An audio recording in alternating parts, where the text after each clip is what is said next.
My name is Adrian Thorne, and for the last 7 years, I have perfected the art of becoming invisible.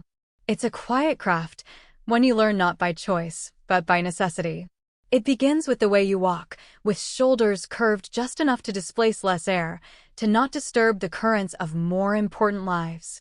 It's in the way you lower your gaze, finding fascination in the scuffs on the floor rather than the expressions on the faces that pass you by. I am a custodian, a janitor, a cleaner of other people's spaces. At 41, I am also a single father to the brightest star in my small universe, my 10-year-old daughter, Lily. Our world is the Serafina Arts Center, a cathedral of glass and steel on the waterfront of Astoria. By day, it hums with the energy of artists, patrons, and dreamers. By night, after the applause has faded and the velvet seats have emptied, it becomes my sanctuary. It is then, in the echoing silence, that I feel most myself, surrounded by the ghosts of music and the lingering scent of inspiration. Tonight was different. Tonight was the annual Benefactors Gala, the one night a year the center dressed in its finest, dripping with chandeliers and the clinking of champagne glasses that cost more than my weekly paycheck. The air, usually calm and smelling of lemon polish and old wood, was electric with tension and expensive perfume. Staff in crisp black uniforms moved with the frantic, precise energy of a disturbed ant colony. And in the center of it all, on the grand stage of the main concert hall, stood the Fazioli. Careful with her, I murmured, my voice a soft breath in the cavernous space. I wasn't speaking to anyone, of course. I was speaking to myself and perhaps to the piano itself. She was a concert grand, a Fazioli F278, her body of polished ebony so deep and flawless it looked like a pool of liquid night. The stage lights caught her curves, making her gleam like a polished stone from the heart of a mountain. To others, she was an instrument, a piece of magnificent furniture. To me, she was a keeper of stories, a vessel of memory. I moved my worn microfiber cloth along her edge, a slow, reverent motion. My job was to make her shine for the celebrated pianist who would play her tonight, but my touch was more than that of a custodian. It was a caress, a quiet greeting to an old, dear friend I was no longer allowed to speak to. My palm rested on the cool, smooth wood, and for a long, silent moment, I was no longer Adrian Thorne, the janitor. I was the man I used to be, a man whose hands knew how to speak a language more profound than words. You're talking to the furniture again, Papa. The voice, soft as a brushstroke, came from the wings. I turned, and a smile bloomed on my face, the one reserved only for her. Lily was peeking out from behind a heavy velvet curtain, her sketchbook clutched to her chest like a shield. Her dark hair was in a messy braid, and she was swallowed by a hoodie that had once been mine.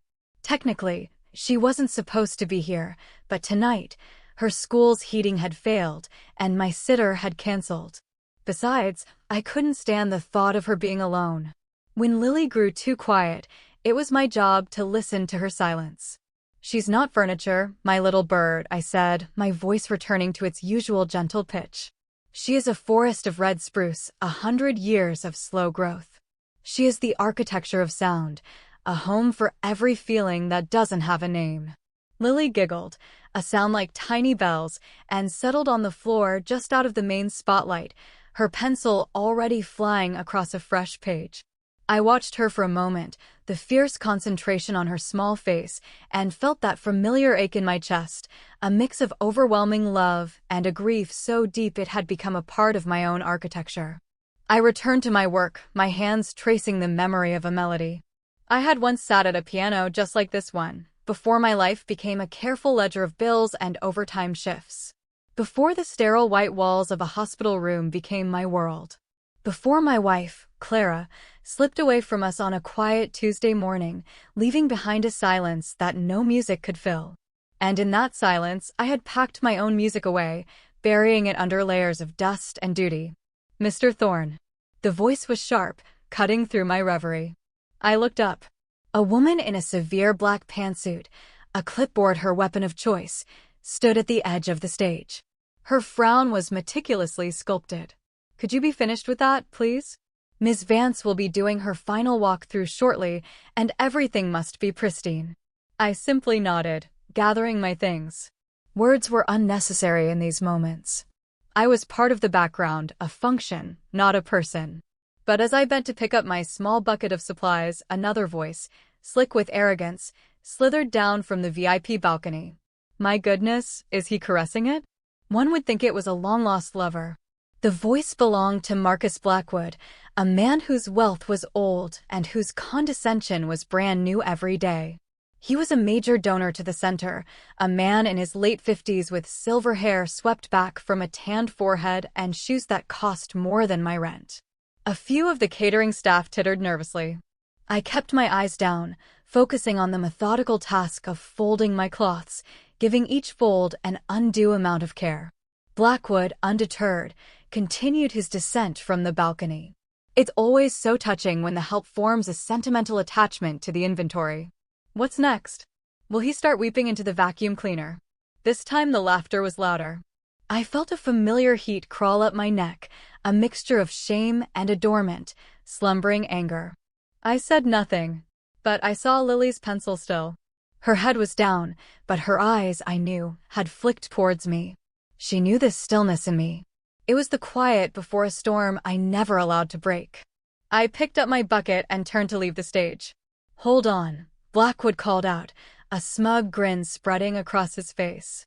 "I'm curious, my good man. Do you even have an inkling of what that is? The object of your affection." I stopped. Slowly, I turned to face him.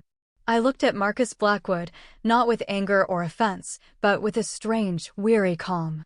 "Yes," I said, my voice even and clear. "It's a Fazioli F278. Handmade in Sassel, Italy. The soundboard is crafted from red spruce found in the Val di Fiemme, the same forest where Stradivari found his wood. It has over 12,000 individual parts, each one fitted by hand. The black keys are ebony, and the frame is cast from sand, not a mold, which gives it a unique resonance." I paused, letting my words settle in the suddenly quiet air. "It holds more history in its wood than your entire portfolio, and it will sing long after your name is forgotten." A thick, stunned silence fell over the hall. Blackwood's smug grin had frozen, then melted from his face. He blinked, for once, speechless. I didn't wait for a reply. I turned and walked toward the wings where Lily was waiting. She stood up, her eyes wide with a mixture of fear and awe. I knelt beside her. "Are you all right?" I whispered. She nodded, her gaze fixed on my face. I reached into the breast pocket of my work shirt and pulled out a small, smooth river stone, one I always carried. I pressed it into her small palm. "What's this for?" she asked, her voice barely audible. "For remembering," I said, "that the strongest things are often the quietest." She closed her hand around it, her small fingers wrapping it tight. Just then, the grand doors to the hall swung open, and a wave of sound and light flooded in. The gala was beginning. The guests began to arrive, a river of silk and diamonds, their voices weaving a tapestry of polite greetings and veiled transactions. And at the crest of the wave was Eleanor Vance. She didn't just enter the hall, she commanded it. She was a woman in her late 40s, dressed in a simple but exquisitely tailored midnight blue gown. Her presence wasn't loud, but it was absolute. She had built the center from a struggling local theater into a world-renowned institution. They called her a visionary, a titan, a woman made of quiet steel. Her eyes, a cool and intelligent gray, swept across the stage, lingering on the Fazioli for a moment before moving on. "Is everything ready?" she asked her assistant, her voice low and controlled. "Yes, Ms. Vance." The final polish was just completed.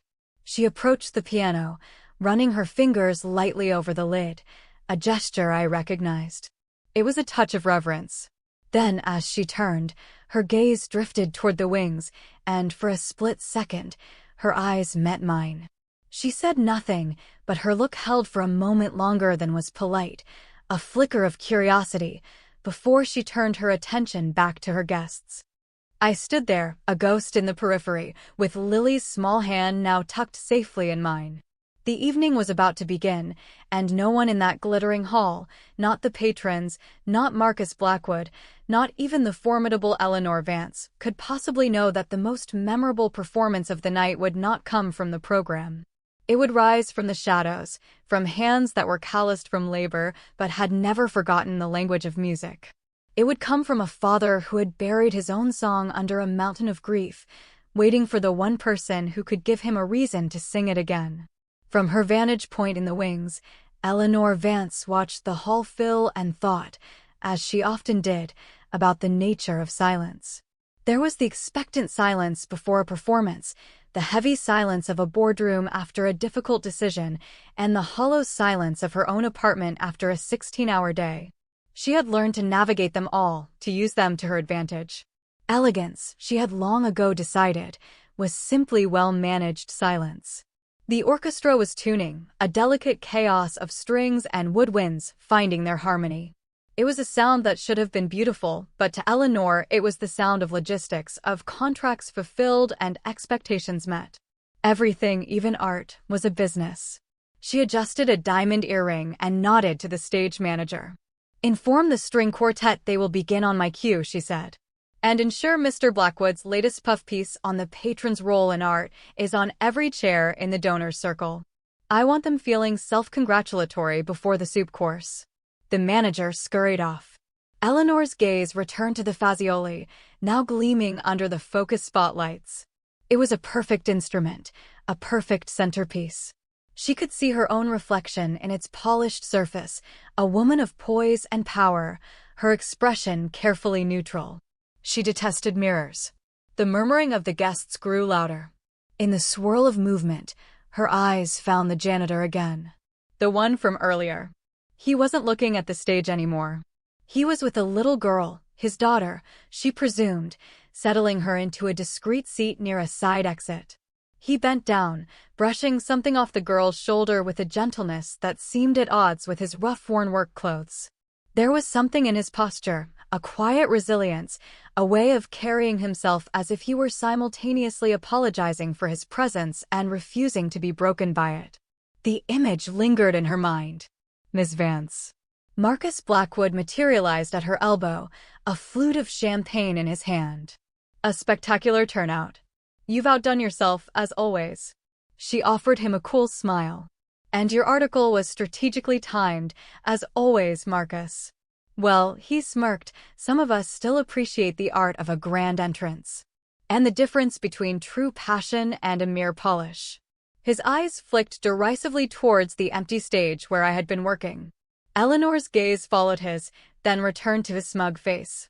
"You know, Marcus," she said, her voice smooth as silk, "sometimes the people who are closest to the ground are the only ones who can feel the tremors everyone else is too high up to notice." He blinked, the barbs sailing completely over his head. "I'm sorry." "Nothing," she said, her smile tightening. "A passing thought."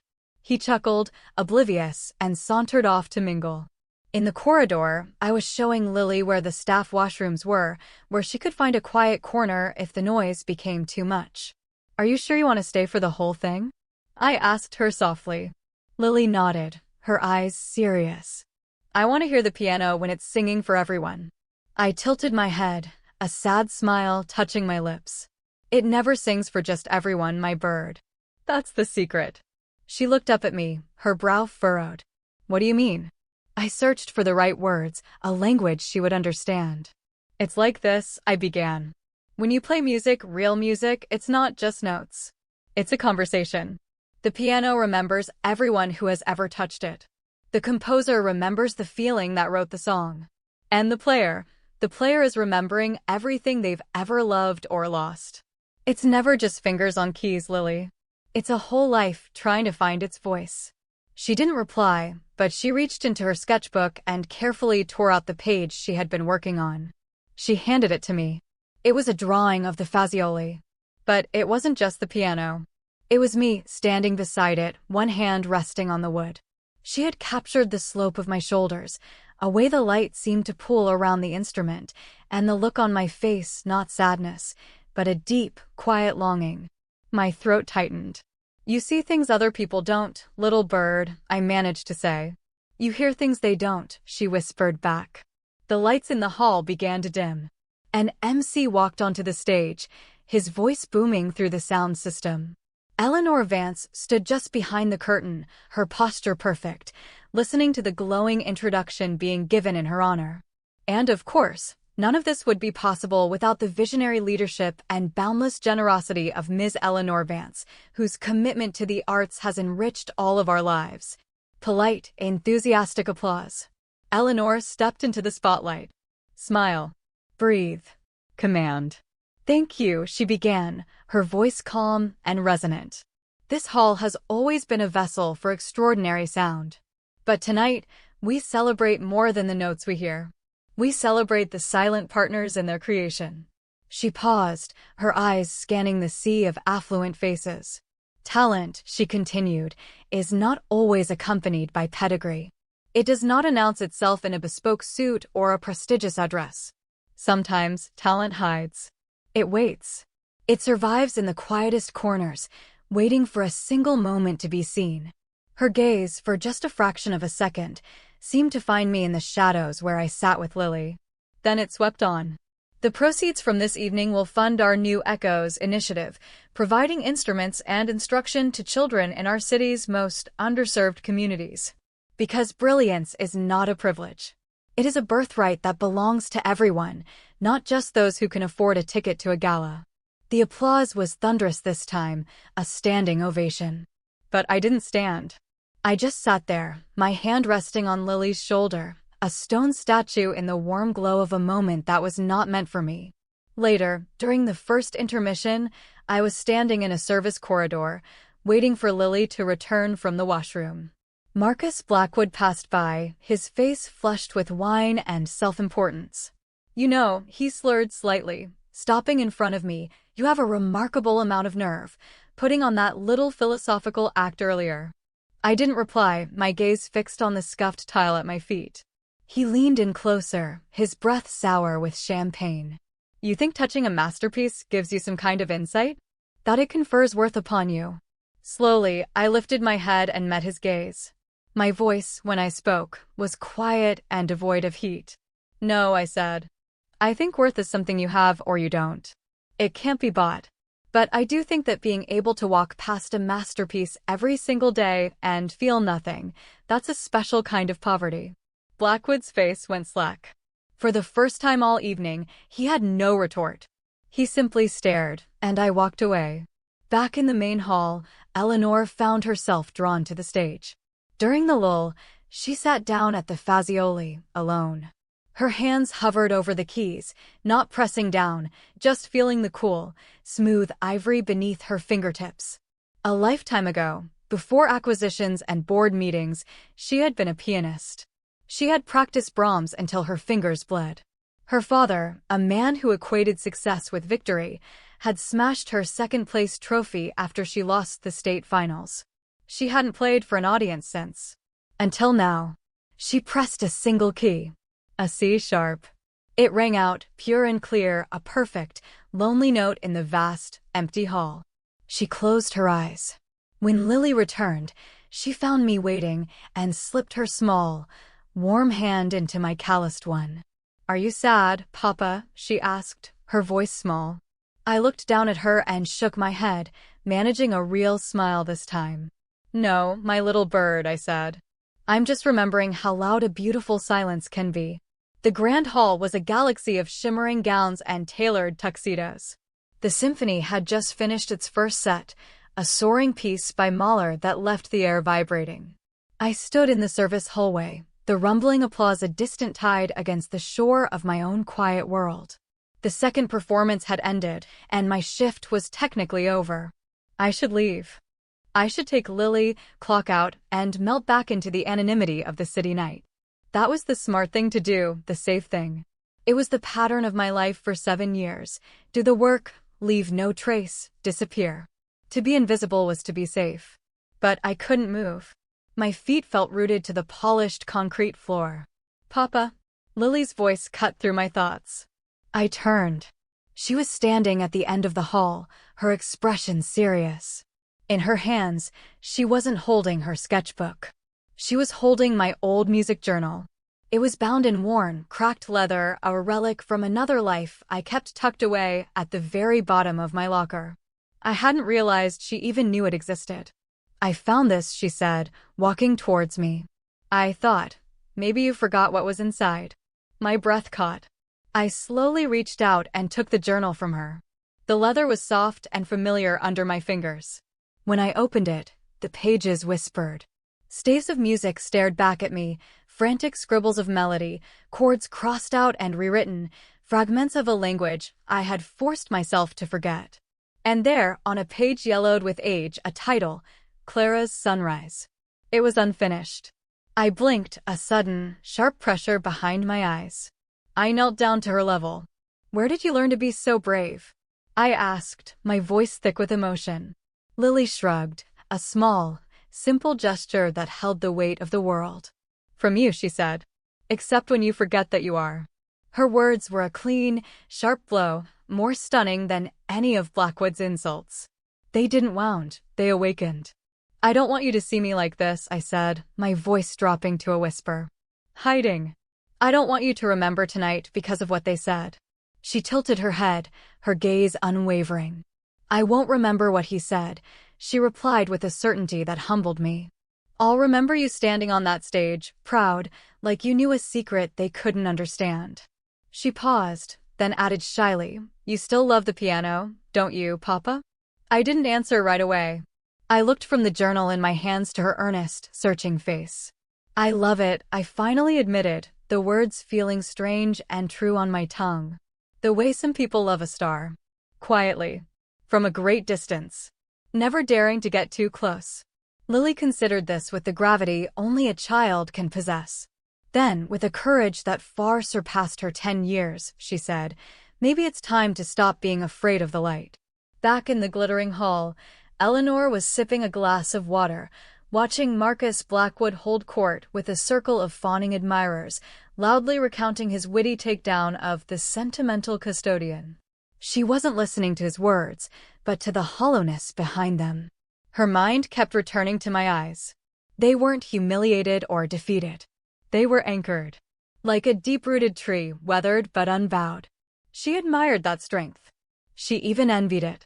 Excusing herself from the circle, she walked back to the stage. The main lights were down, bathing the hall in a soft, intimate glow. A lone technician was coiling cables near the orchestra pit. Eleanor looked at the Fazioli, and this time, she didn't hesitate. She sat on the bench. She lifted the fallboard, laid her fingers on the keys, and played a single, questioning chord. A haunting A minor that hung in the air like a whispered secret. "I didn't expect to find you here." The voice came from just off stage. Eleanor turned. I stood there, arms crossed, Lily at my side. A faint, knowing smile touched Eleanor's lips. "It still feels familiar," she said, gesturing to the keyboard. "Like a language you never completely forget." I stepped forward onto the stage, the soft soles of my work boots making no sound. "The funny thing about a language," I replied, "is that you forget how much you miss it until you hear someone else speaking it." We stood in a comfortable silence, a moment balanced between polite conversation and something far deeper. "You didn't have to do that earlier," I said, my voice low. "Step in for me." Eleanor's gaze flickered to Lily, then back to me. "She was watching," Eleanor said simply. "And so was I." I gave a small nod of understanding. "Then let me ask you something." She raised a single, elegant eyebrow. "Why does someone like you," I began, gesturing vaguely at the opulent room, "the powerful people, someone who is all of this, still find herself sitting alone at a piano in the dark?" Her poised expression didn't falter, but a change occurred in her eyes, a softening. "Because applause is loud," she said, her voice barely above a whisper. "But it doesn't fill the silence that comes after." I swallowed, the truth of her words resonating in my own hollow spaces. "I used to think music was a ghost I had to keep locked away," I confessed. "It turns out it was just waiting for me to be quiet enough to hear it again." The piano stood between us, a silent witness. Then Lily, ever the catalyst, broke the spell. "Papa," she said, tugging on my sleeve. Could you show me the piece you started for Mama? The one you always said was too sad to finish." My heart seized. I looked at her, then at Eleanor, whose expression was one of gentle encouragement. Maybe, I murmured, my voice strained. It's only sad because I never let it get to the end. Eleanor stood up slowly from the bench and gestured toward it. Then finish it, she said, her voice both a challenge and a permission. Not for them. Not for anyone. Finish it for her. She paused, nodding toward Lily. And for yourself. I hesitated. My hands felt cold, my body rigid with a fear I hadn't felt in years. Then I moved. I took a deep, shuddering breath, lowered myself onto the bench, and let my fingers hover over the keys. For a moment, there was nothing but the thrumming of my own pulse. And then music. Not a performance. It was a confession. A lullaby wrapped in 7 years of pain and a lifetime of love. It was hesitant, flawed, and more honest than anything I had ever played. The notes stumbled and then found their footing, telling a story of sunrise, of loss, of a love that was stronger than silence. Eleanor watched, her hand pressed to her heart, something old and walled off within her beginning to crumble. Lily sat cross-legged on the stage floor, her eyes wide and shining. When my hands lifted from the final, unresolved chord, the single note hung in the air like a held breath, a question that had finally, gently, been asked. The gala's third act began, a celebrated soprano filling the hall with the flawless perfection of a Mozart aria. The chandeliers scattered light like diamond dust, and the audience, lulled by wine and familiar beauty, settled in for the grand finale. I stood in the wings, a shadow in my maintenance uniform. Lily was beside me, her head resting on my arm, her hand clutching mine. My shift had ended an hour ago. I should have been home. But something had shifted inside me, a tectonic plate of grief and resignation finally giving way. The music I had just played for Lily and Eleanor hadn't been a performance, it had been an exhumation. I had unearthed a part of myself I thought was buried forever. On stage, the MC returned, his smile polished to a high sheen. And now, he beamed, before our final scheduled artist of the evening, we have a small, spontaneous treat. A murmur of curiosity rippled through the audience. My shoulders tensed. The MC's smile widened. It seems we have some hidden talent right here in our midst tonight. And then came the voice, slick with malice, that I had come to dread. Marcus Blackwood. He had risen from his front row seat, a champagne flute held aloft like a torch. I propose a little experiment in artistry, he announced, his voice carrying easily through the hall. He turned his head slightly, his eyes finding me in the shadows. Our friend, the Custodian, seems to possess a rather poetic soul. Perhaps it's a musical one as well. I went utterly still. A cold dread washed over me. Blackwood turned back to the audience, his tone dripping with condescending charm. Wouldn't it be a delightful diversion to have him grace us with a tune? He clearly has such a deep, physical connection to our beautiful Fazioli. A few scattered, uncertain chuckles.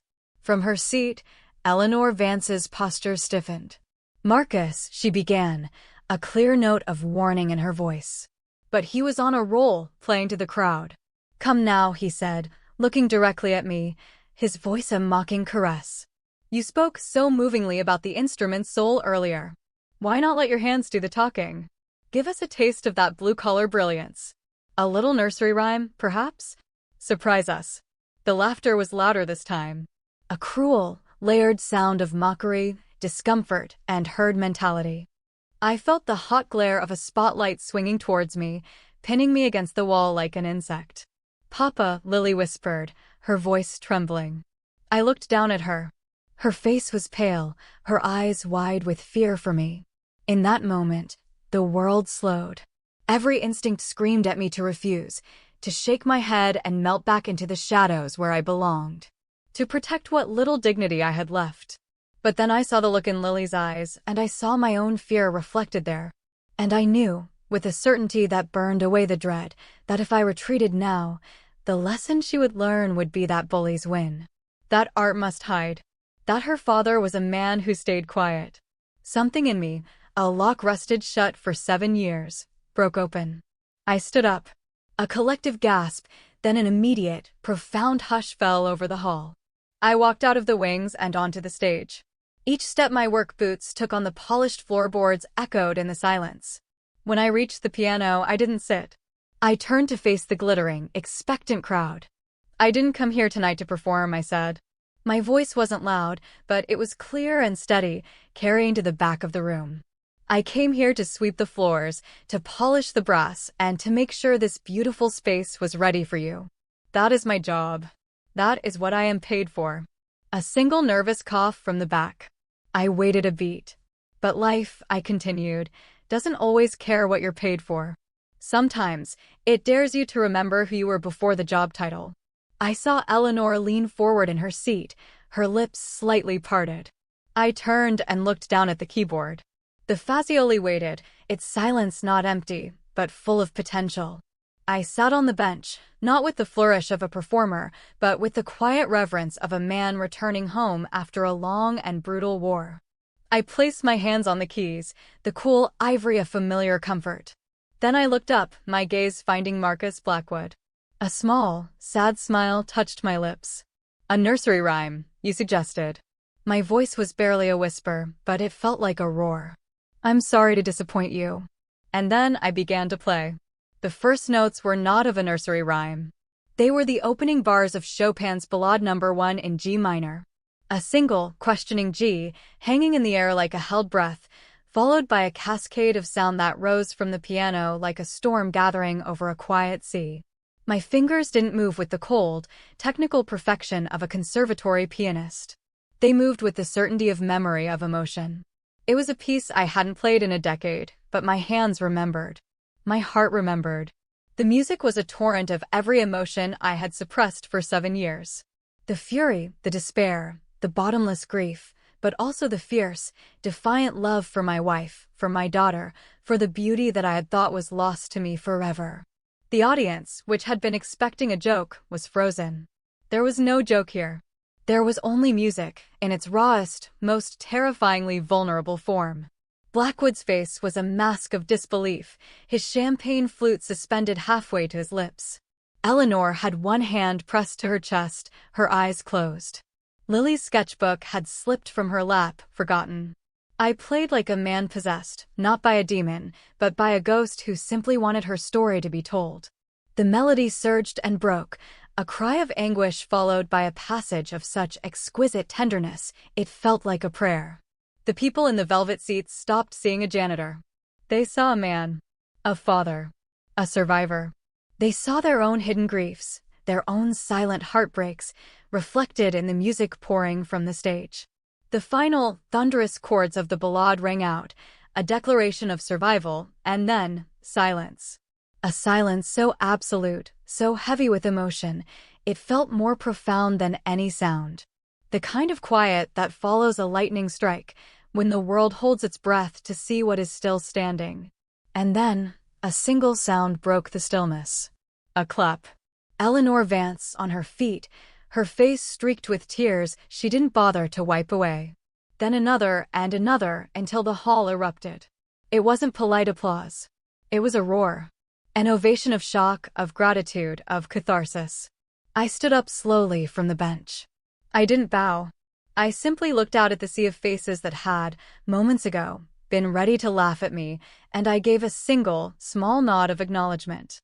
Then I turned, retrieved my folded microfiber cloth from the top of the piano, and walked off the stage. I didn't need their applause. I had already found my reason. Her eyes, shining with tears and boundless pride, met mine as I stepped into the wings. Lily threw her arms around my waist, burying her face in my shirt. That was everything.